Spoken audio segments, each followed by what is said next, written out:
comencemos con este tema, si quieres, de ver el efecto de la necesidad del combate de la corrupción, venga de donde venga, como lo hablábamos extra cámara, ¿no? Bueno, y qué interesante también, porque sucede en una coyuntura en donde se ha hecho una declaratoria abierta hacia la corrupción. Entonces es el momento oportuno, aprovechando también que se tienen los números dentro de la Asamblea, que hay un trabajo coordinado interinstitucional y también interestatal, es decir, entre los órganos del Estado además. Entonces estamos en un escenario en el cual podríamos ser bastante exitosos y eficientes y eficaces en el combate a la corrupción.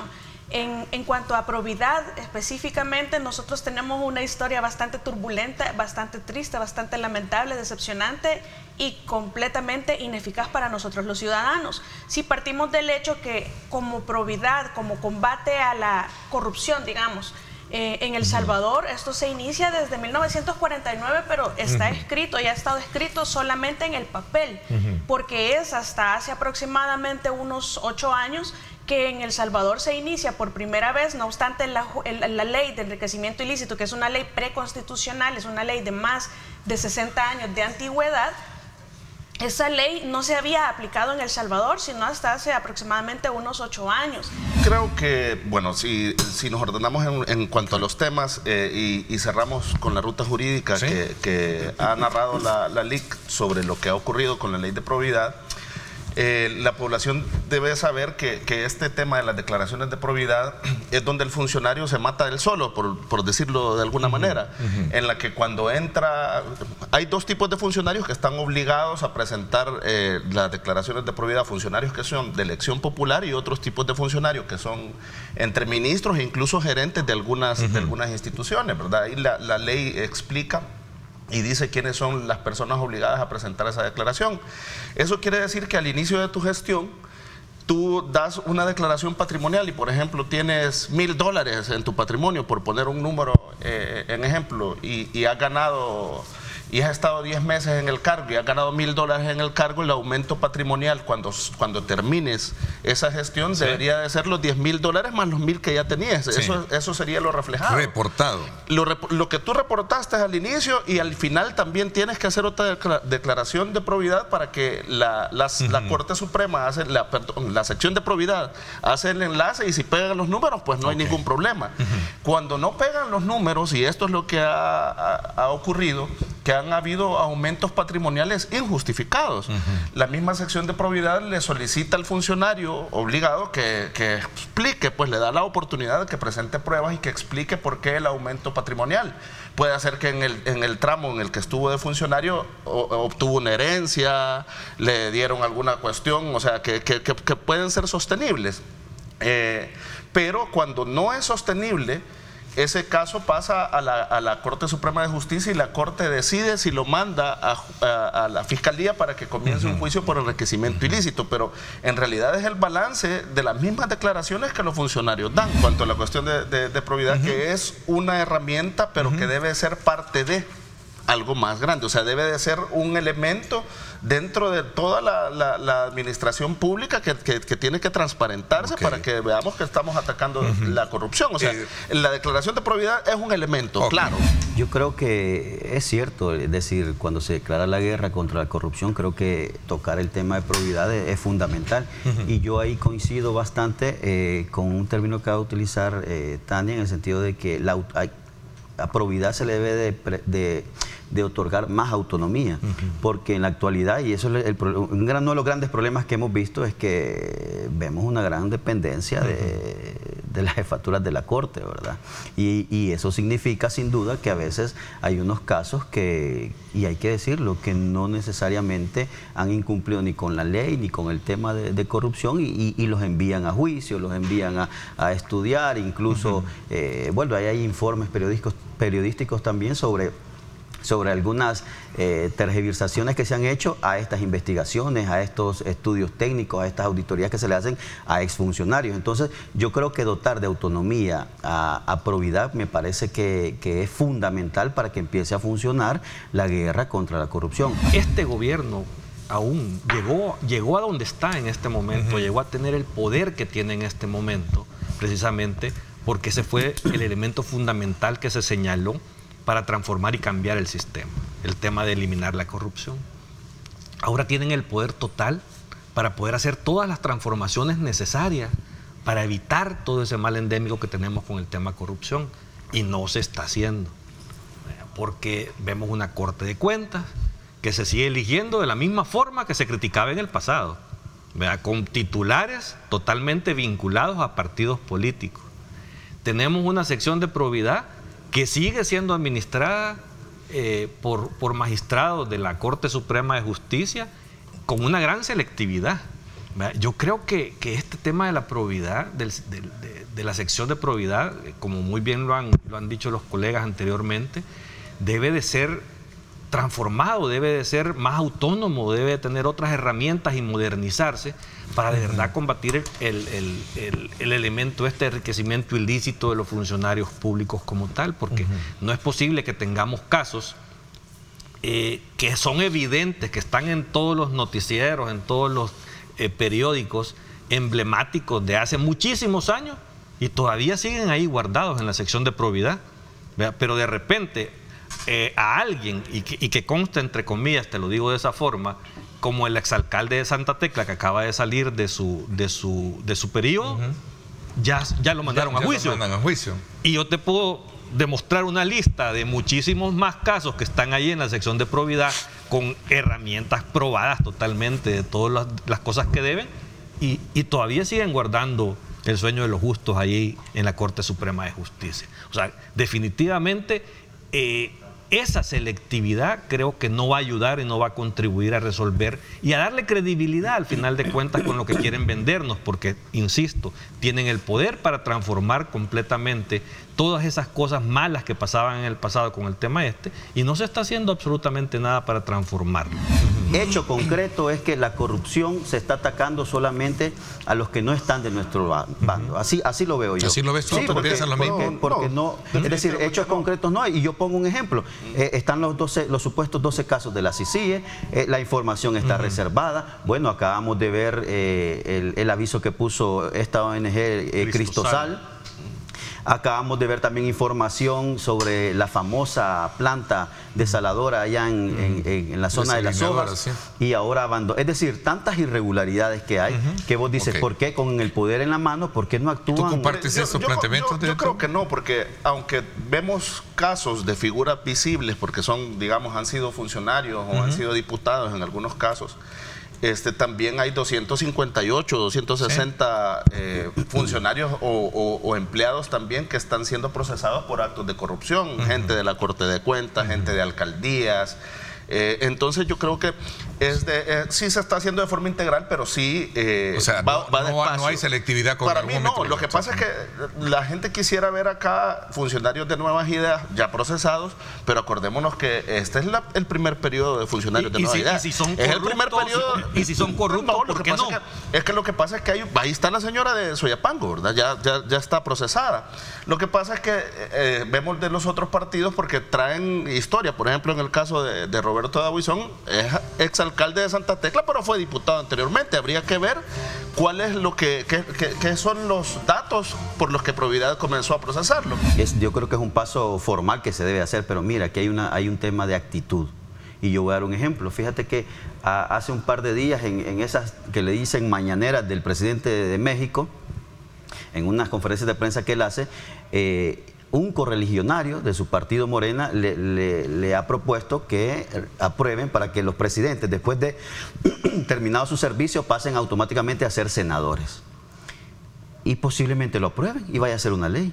Pero él dijo, pero él dijo una palabra, dijo, zafo, dijo él. O sea, conmigo no cuenten para ese tipo de cosas. Es decir, yo me voy, me retiro, ya cumplí mi compromiso con el país, goberné los 6 años, el próximo año termino y me voy, me retiro. Es una actitud de los funcionarios, no tienen que estar esperando una ley. Okay. O sea, debería ser emulada también acá. Yo creo que es una combinación, no, si tiene que esperar la ley, porque la herramienta legal es la que le habilita. Los funcionarios no tienen más. Entiendo, pero me refiero a que debemos de aspirar, a funcionarios que tengan un compromiso real, que no estén esperando que les aprueben que no deben de robar para que no roben. No, es una actitud. Y es que ese es el punto, ya sabemos cuáles son los problemas del pasado. O sea, si por algo Arena y por algo el Frente dejaron de gobernar, precisamente es por esos vicios. Y este gobierno prometió que no iba a cometer los mismos errores y que iba a transformar todos esos señalamientos que se tenían del pasado. Y lo están haciendo. Cuando un personaje es aliado de este gobierno, parece que le perdonan sus pecados. Pero si no es aliado, enfrenta o se lo congelan para mientras, sí, para mientras se sigue portando bien. Ahí están los casos y eso hay que decirlo. ¿Y saben por qué hay que decirlo? Porque es dinero tuyo, Ernesto, de Tania, de Carlos. Juan Contreras te veo muy pensativo y callado en esta mesa. Yo estoy esperando lo que el mismo presidente dijo, que hay que tener paciencia, ¿verdad? Yo tampoco quiero justificar. 5 años. No, hay que tener paciencia. No quiero justificar a que solo unos y otros no. Yo sí creo que en algún momento, yo creo que en algún momento les va a llegar si hay corruptos en el partido de gobierno, les va a llegar y les va a llegar bien feo. O sea, no hay, y el mismo presidente lo ha dicho, no metan las manos al fuego por nadie. Dice, entonces yo sí estoy dando el compás de espera. Sí veo la historia de nuestro país que ha venido, que cuando llegaba X al poder, cubría a sus corruptos, llegaba el otro al poder, cubría a sus corruptos, pero miren, aquí hay unos espejos grandísimos. Aquí, ¿quién más poder que un expresidente? Pues, y ahí tenemos un expresidente preso, tenemos 2 expresidentes prófugos. Entonces, el mensaje del combate a la corrupción, yo creo que va a llegar su momento, y quien sea funcionario, sea de elección popular, sea nombrado, pero si está administrando la cosa pública de forma corrupta, ahí va a estar después en las Bartolinas y vamos a ver y van a querer llorar algunos, no sé. Pero yo creo que cada quien tiene que ser responsable de sus actos. Es que, Juan, si no lo purgan ahorita, en su momento le va a llegar a todo chumpe. Pero el problema es que si lo ponemos en el trencito, al final de cuentas, sí es cierto, les va a llegar, porque de que les va a llegar, les va a llegar. Yo no tengo la menor duda, sea dentro de 10 años, 15 años, 20 años, pero de que estos corruptos de ahora van a pagar las consecuencias de sus actos, seguro las van a terminar pagando. Pero el problema es que si solo, o sea, no lo digo por lo que tú decís, pero que si solo los ponemos en el trencito y a la cola, ¿verdad? Vamos a seguir entonces perdiendo el dinero público. O sea, los actos de corrupción van a seguirse dando. Ahora tenemos una herramienta que es la ley de extinción de dominio, que sigue los bienes, aunque los hayan puesto a nombre de X o Y. Pero siguen robando. Entonces, ¿qué es lo que yo creo? Es que si ya tenemos un precedente tan duro de corrupción del pasado, ¿por qué no vayan a traer a los del pasado? Yo no tengo el más mínimo problema porque vayan a recoger a todos los corruptos del pasado, pero también pónganle un paro ya, para que no se sigan robando los fondos públicos. Lo que pasa es que también nos están prescribiendo. Por ejemplo, lavado de dinero debería de ser uno de los delitos incluidos en la reforma del 32 del procesal penal que hicieron el año pasado, porque se hicieron imprescriptibles delitos relativos a la corrupción, pero no está lavado de dinero. Yo creo que la cuestión de la lucha contra la corrupción, los partidos se lo deben de tomar en serio, incluso con reformas estatutarias, de ser necesario, que sean drásticas para gente que ha sido señalada y que está siendo investigada por corrupción, y expulsarlos de una sola vez. También tú hablas de expulsar. Ese es el reto. Y eso es lo que tenían lo que no han hecho los partidos anteriores, y es el reto que tienen Nuevas Ideas. Hasta el momento van bien, digo yo, porque tienen diputados que han sido desaforados, otros diputados expulsados, y van. Pero hay una por ahí que está pendiente. Pero si el proceso, si esa va a ser la línea, corrupto que vaya saliendo, corrupto expulsado. O sea, y eso lo va a ver bien en la población, porque la población ha generado, a mi criterio, una inteligencia colectiva en la que te dan la oportunidad de gobernar, pero si haces las cosas mal te van a cambiar.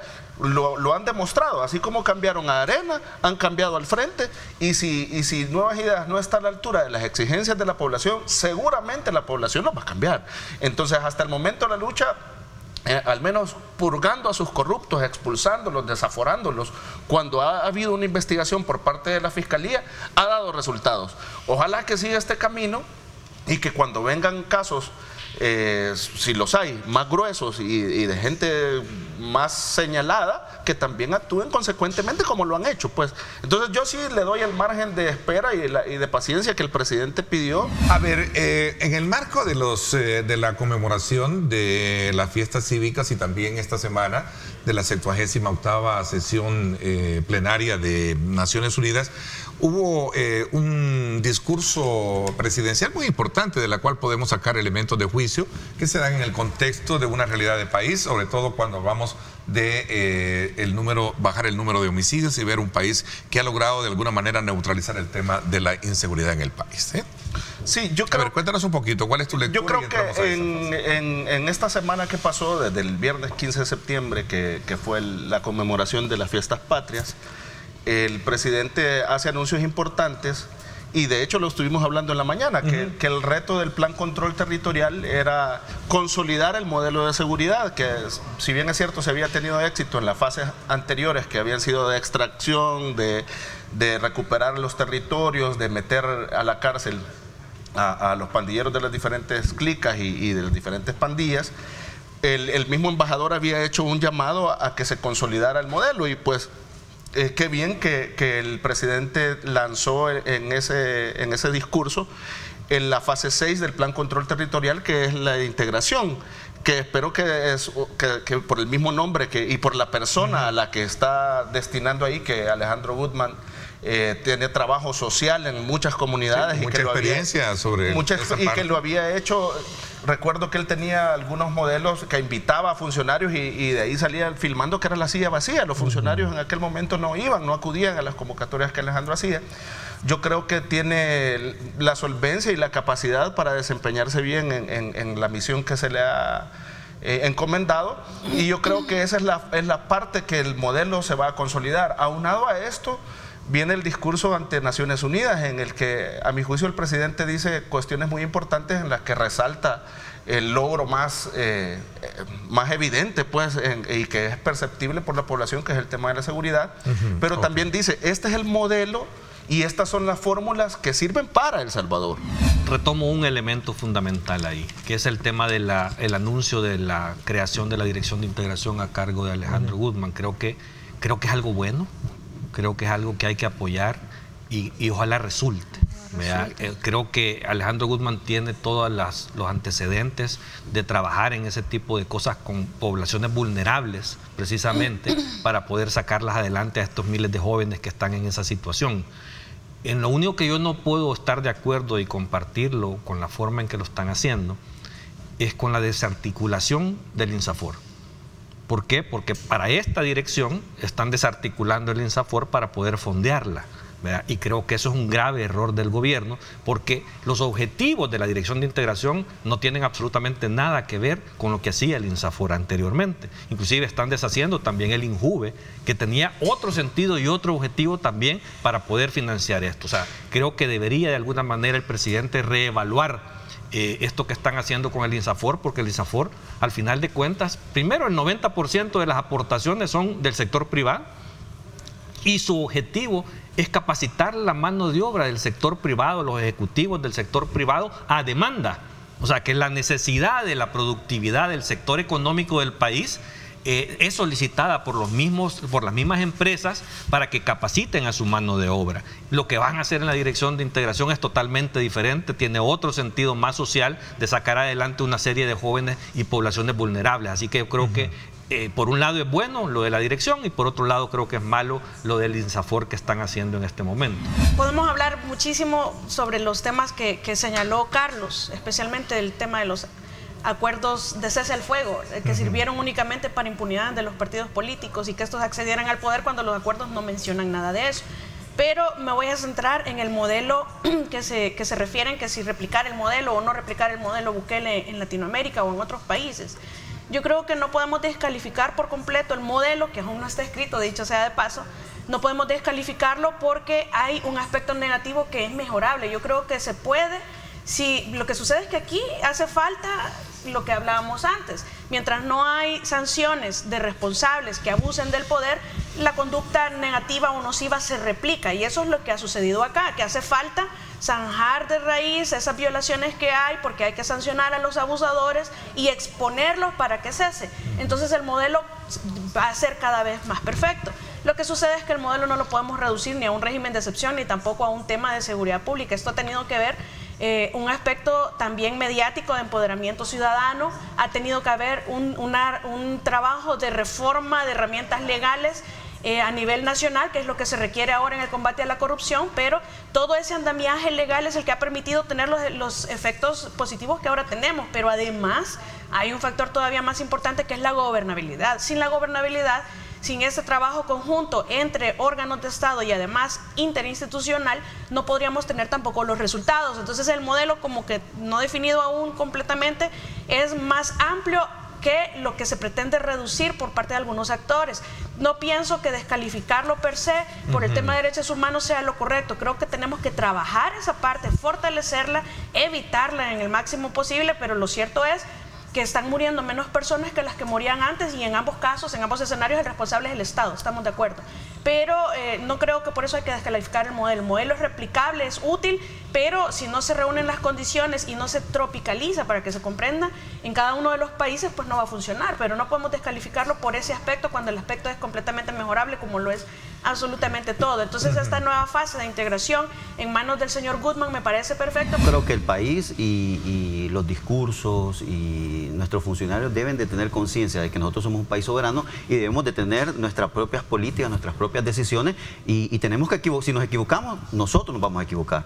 Si hay que corregir, nosotros tenemos que corregir, pero no necesitamos que alguien de afuera de nuestras fronteras venga y nos diga qué hacer. Yo ahí estoy muy de acuerdo con el señor presidente.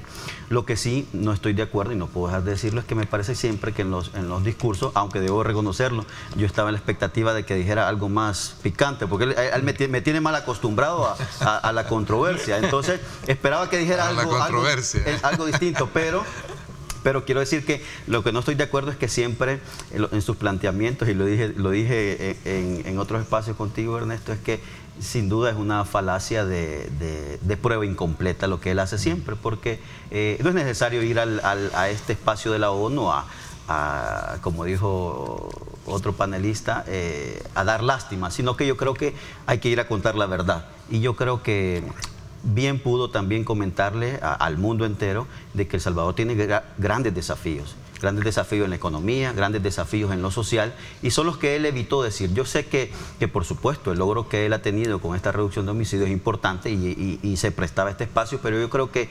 esa actitud de solo seleccionar lo que quizás es bueno, no necesariamente es lo correcto, porque estos espacios también deben de utilizarse para decir al mundo los desafíos que tiene El Salvador y también la colaboración que puede tener en materia internacional de cooperación los demás países.